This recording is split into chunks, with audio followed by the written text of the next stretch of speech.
Just 165 miles from San Francisco lies one of America's greatest treasures. Yosemite National Park sits on the western slopes of California's Sierra Nevada mountains. It also occupies a special place in the nation's soul.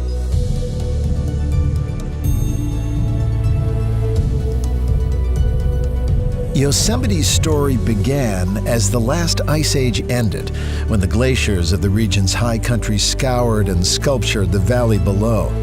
Managed by the National Park Service and covering almost 1,200 square miles, Yosemite takes in 5 vegetation zones, from oak and chaparral woodlands to sparse alpine high country. Of the 4 million visitors who come each year, most spend their time in Yosemite Valley, which is open year-round. At only 8 miles long and 1 mile wide, this valley packs in more jaw-dropping scenery than just about any other place on Earth.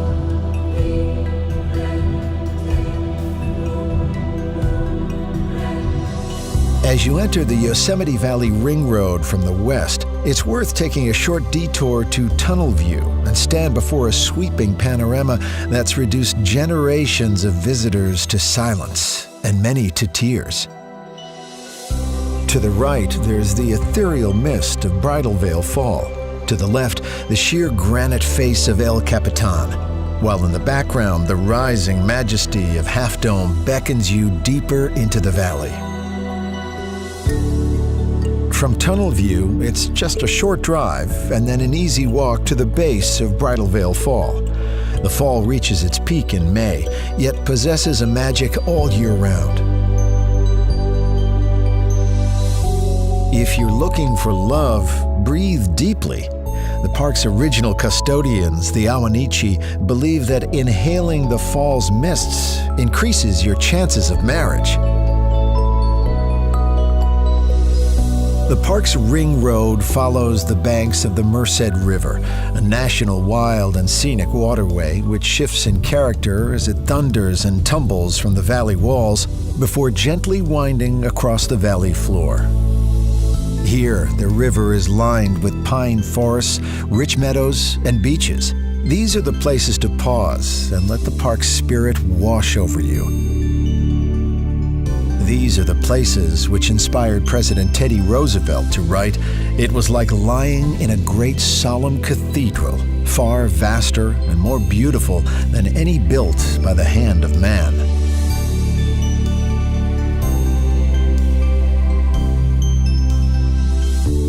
The Yosemite Valley Ring Road is dotted with trailheads that lead off into 800 miles of hiking trails.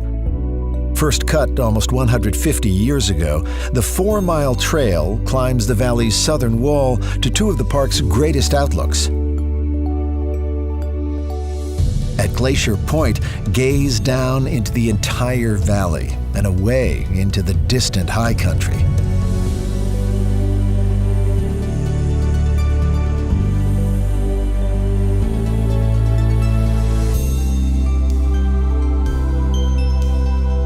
A little further along, whatever breath you have left will be taken away by the views at Washburn Point.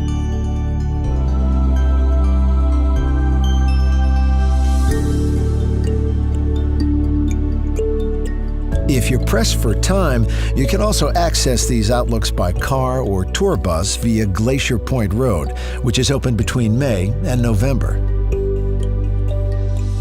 Further along the Ring Road is the trailhead for another of Yosemite's signature hikes, the Mist Trail. This 5-hour hike is for moderate to experienced hikers, but repays every step with even more stunning vistas and the spectacle of Vernal and Nevada Falls.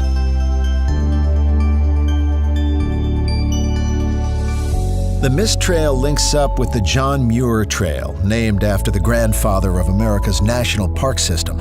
In his 1912 book, The Yosemite, the naturalist wrote, "Everybody needs beauty as well as bread, places to play in and pray in, where nature may heal and give strength to body and soul alike."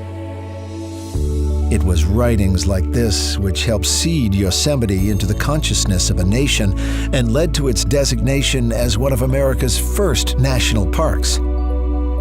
After crossing the river at the valley's eastern end, the ring road turns west toward Yosemite Village. At the museum, explore the culture of the valley's first peoples. Then, at the visitor center, learn about the miners, ranchers, artists, and entrepreneurs who followed. And don't miss the Ansel Adams Gallery, dedicated to the photographer whose timeless black and white images have inspired millions to see Yosemite for themselves. From March to October, the park gets busy, so consider leaving your car at the village and exploring the valley on the free shuttle service. Or enjoy the valley views from two wheels. Follow the 12 miles of bike paths which loop along the river and cross dreamy meadows filled with wildflowers, taking in the valley's star attractions along the way.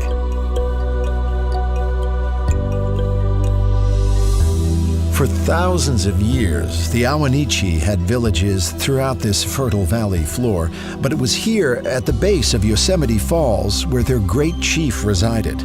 The falls flow in 3 sections, which you can see in their entirety from vantage points all over the park.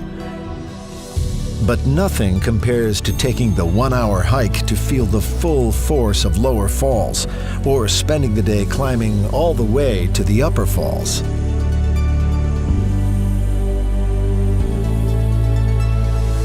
When it comes to climbing, El Capitan, a 3,000-foot-high granite monolith, has become a rite of passage for climbers from all over the world. The first ascent, in 1958, took 47 days. From the comfort of El Capitan Meadow, sit back and watch modern climbers who have reduced that same climb to a couple of days, or sometimes to just a few hours. As the ring road winds back towards the park entrance, stop at Valley View for one long look back.